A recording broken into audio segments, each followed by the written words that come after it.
Hai, hai Elia.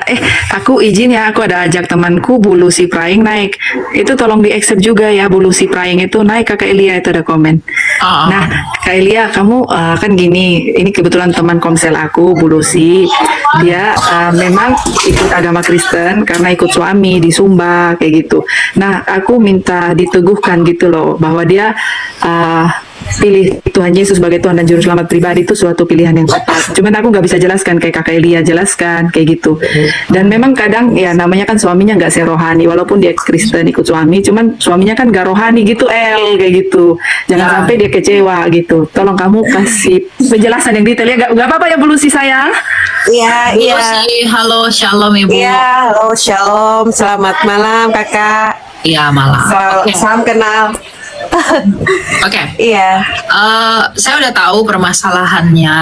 Sekarang saya mau membantu Ibu. Tolong di-mute dulu. Iya. Bu Lucy, dengarkan baik-baik ya. Dan semua teman-teman yang ada di sini, dengarkan baik-baik. Ibu Lucy secara khusus. Mengapa kamu harus beriman kepada Yesus? Ya, ini teman-teman yang mau record silakan record, lalu Anda sebarkan juga enggak apa-apa. Ini adalah argumentasi yang paling saya sukai. Ya, jadi kalau dikatakan apa alasan mengapa ibu harus percaya kepada Yesus Kristus sebagai Tuhan dan Juru Selamat ibu? Yang pertama, ibu harus merenungkan di hadapan Allah, siapakah saya di hadapan Allah? Ibu harus merenungkan di dalam hatimu, siapakah kamu di hadapan Allah? Kalau kita merenungkan siapa kita di hadapan Allah, seperti perkataan John Calvin, dia berkata, tanpa pengenalan akan diri sendiri, kita tidak akan bisa mengenali Allah. Jadi untuk bisa mengenali Allah, kita harus kenal dulu siapa kita. Tuhan di dunia ini banyak toh. Ada Tuhan dari Arab, ada Tuhan dari China, dari apa segala macam dan lain-lain. Tapi mengapa sih kita harus memilih Yesus? Jawabannya simpel. Karena hanya Yesus satu-satunya yang hidup. Nah, Ibu Lucy tentu di dalam hidup ini Ibu pengen terus hidup, bukan? Ibu bekerja keras agar bisa makan. Ibu sakit cari rumah sakit terbaik agar hidupnya terus berkelanjutan. Makannya dijaga agar sehat selalu panjang umur. Itu keinginan semua manusia. Semua manusia sejatinya di bumi ini ingin hidup lebih lama, ingin hidup terus. Tapi mereka lupa bahwa pada akhirnya pun semuanya akan mati karena dosa yang ada pada mereka. Nah, hanya Yesus Kristus yang telah mati namun hidup kembali. Yang artinya, kalau kita itu sebenarnya pengen hidup lama, kalau sebenarnya kerinduan kita adalah hidup itu, tapi karena kita berdosa kita tidak bisa sampai kepada hidup itu, maka bukankah seharusnya kita percaya kepada Yesus yang adalah satu-satunya yang telah hidup? Jadi kalau manusia merindukan hidup, dia seharusnya datang kepada Yesus yang telah hidup. Nabi-nabi yang lain, dewa-dewa, apa segala macam, apakah mereka hidup? Tidak. Sehebat apapun pandangan teologi mereka, sekompleks apapun pandangan teologi mereka, tapi pada akhirnya mereka tetap ditelan oleh kematian itu. Sedangkan Yesus Kristus, dia telah mati, namun bangkit sebagai bukti bahwa ia tidak dikuasai oleh kematian itu. Inilah alasan mengapa sebenarnya semua orang itu harus percaya kepada Yesus. Jadi saya, Elia Myron, mengapa saya percaya kepada Yesus? Karena saya tahu diri. Saya pada akhirnya akan mati. Tapi saya tidak mau di dalam kematian terus. Saya mau hidup. Saya mau memperoleh hidup. Maka agar saya memperoleh hidup, saya percaya kepada siapa? Saya percaya kepada batu-batu. Batu-batu tidak semuanya mati, tidak bisa memberikan saya hidup. Saya percaya kepada pohon, saya percaya kepada patung. Apa yang mereka berikan kepada saya? Mereka tidak bisa beri apapun kepada saya. Tapi kalau saya sadar saya akan mati, tapi saya rindu, saya pengen hidup, maka saya menggantungkan nyawa saya kepada Yesus yang telah hidup. Karena kalau dia sendiri telah menang atas maut, kalau dia sendiri dapat menghidupkan dirinya sendiri, maka apa susahnya bagi dia untuk menghidupkan saya dari kematian saya. Dan di sepanjang sejarah, sejak semesta ini dibentangkan oleh Allah, tidak ada pribadi yang seperti Yesus, yang telah mati namun hidup kembali. Inilah alasan mengapa ibu menjadi Kristen. Inilah alasan mengapa ibu harus percaya kepada Yesus, karena hanya Yesus yang telah menang. Di luar dia tidak ada yang menang. Makanya Tuhan Yesus bersabda apa? Di luar aku, kamu tidak bisa berbuat apa-apa, kata Tuhan Yesus. Kenapa?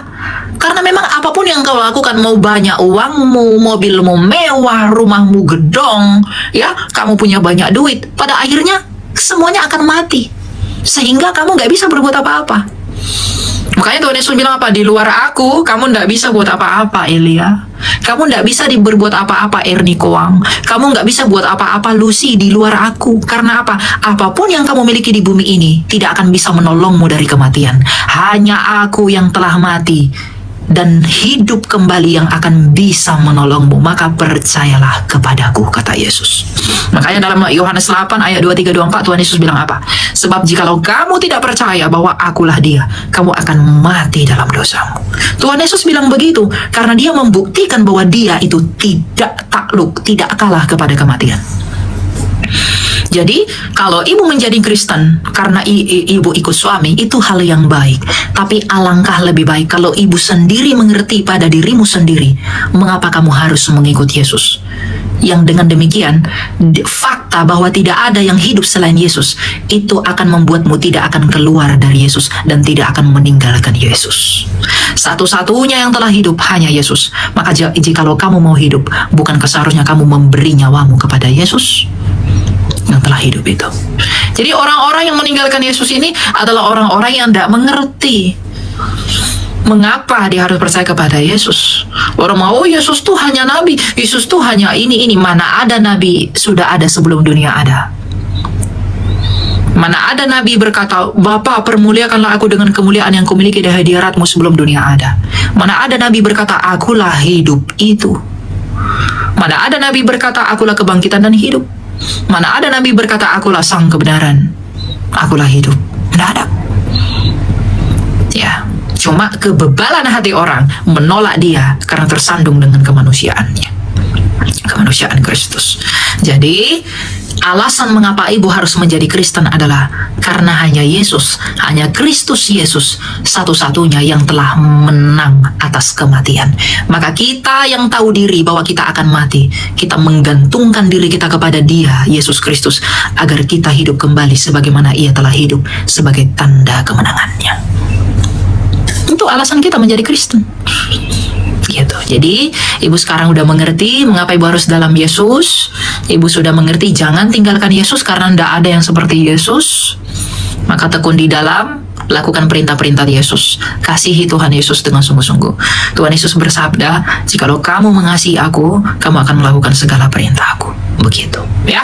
Jadi Bu Lucy, semangat selalu dalam Tuhan. Dan ingat, lakukan perintah-perintah Tuhan. Kasihi segala sesuatu, Allah, sesama, dan juga musuhmu. Tidak ada hukum yang lebih tinggi dari hukum Yesus. Hukum nabi-nabi, hukum yang lain tidak ada yang bisa mengalahkan hukum Yesus. Ya, ada suatu prasasti di Tiongkok ya, orang Cina, mereka punya saya katakan dalam dinasti China itu ada frasa yang berkata bahwa janganlah kamu lakukan apa yang orang lain nggak mau jangan kamu melakukan apa yang kamu nggak pengen orang lakukan kepada kamu. Itu hukum orang China. Tapi hukum Kristus lebih tinggi. Lakukanlah apa yang pengen orang lain perlakukan kepada kamu. Itu hukum Yesus. Tidak ada hukum yang lebih indah daripada hukum Kristus. Tidak ada hukum yang lebih tinggi daripada hukum Kristus. Yesus mengatakan, lakukanlah apa yang ingin, apa yang mau agar orang lain perlakukan buat kamu. Itulah hukumnya. Jadi Yesus Kristus itu unggul dalam segala hal, dalam hal aspek apapun. Tidak ada yang seperti Dia. Dia benar, Dia tidak berdosa, Dia telah menang, Dia telah bangkit, Dia suci, Dia murni. Maka kita yang tidak seperti itu, kita mempercayakan diri kepada Dia, bersatu dengan Dia melalui baptisan, agar kita diperhitungkan sebagai orang benar oleh kebenaran Yesus Kristus. Itulah yang disebut dengan pembenaran oleh karena iman. Sanctification, purification oleh iman daripada Kristus. Kita dikuduskan, justification oleh Dia. Nah, ini yang tidak ada di dalam teologi apapun selain daripada kekristenan. Maka orang-orang Kristen, kamu harus bangga punya Kristus. Kamu harus bangga punya Yesus. Karena apa? Tidak ada yang seperti dia kamu temukan dimanapun. Oh, dia jadi manusia, dia begini. Justru Allah itu harus menjadi manusia agar manusia tahu siapa Allah itu. Jangan tersandung karena itu.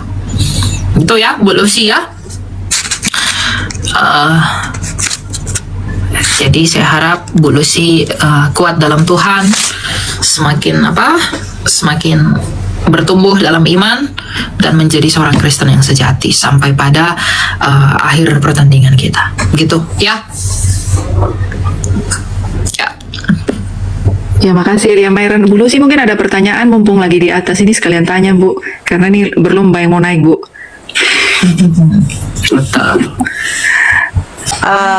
Kakak, ada sedikit sih yang buat saya benar-benar masih jadi pertanyaan, karena selama ini mungkin ya saya sih masih belajar untuk tumbuh iman saya, dan saya mengenal Yesus, dan memikul salib Tuhan Yesus itu sungguh luar biasa sih. Begini Kak,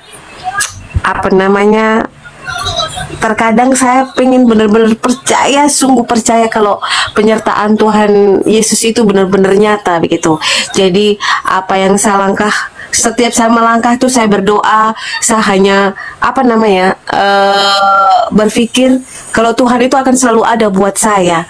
Cuman semakin saya kuat iman, semakin saya berdoa, malah justru kayak seolah-olah kalau untuk manusiawinya saya itu kayak saya malah dicobain gitu loh, kayak dikasih ujian atau apa. Mungkin Tuhan menguji iman saya, atau saya tuh masih tetap jalannya ke situ, atau saya kecewa tidak dengan agama ini begitu. Mungkin itu sih ini pikiran manusianya begitu, tapi saya percaya Simpelnya adalah ketika kita semakin dekat dengan Tuhan, iblis itu pun semakin berusaha menarik kita dengan membuat kita tidak nyaman. Ya, jadi semakin kita mendekatkan diri sama Tuhan, iblis tuh tidak suka. Maka dia menyiksa kita dengan penderitaan-penderitaan agar kita nggak nyaman ikut Tuhan. Tapi perintah Tuhan kita apa? Bertekunlah, setialah, karena ada upah yang menantimu di balik semuanya itu. Tuhan izinkan iblis mencobai kita, Tuhan izinkan iblis menyakiti kita, karena Tuhan tahu kita bisa melawan dia. Jadi, kalau ibu berkata, aduh saya seperti kurang percaya, kenapa kadang dilema, saya sanggup nggak ya, ini benar nggak ya, begitu. Ibu harus tetap setia. Ya, andalkan Tuhan di dalam perjalanan iman itu, gitu. Karena dia sumber pengharapan dan kekuatan orang percaya. Jadi jangan lupa, jangan putus berdoa, minta Tuhan berbelas kasih dan Tuhan sertai selalu. Gitu ya Bu ya. Jadi amin. Terima kasih. Berkati Kakak Elia.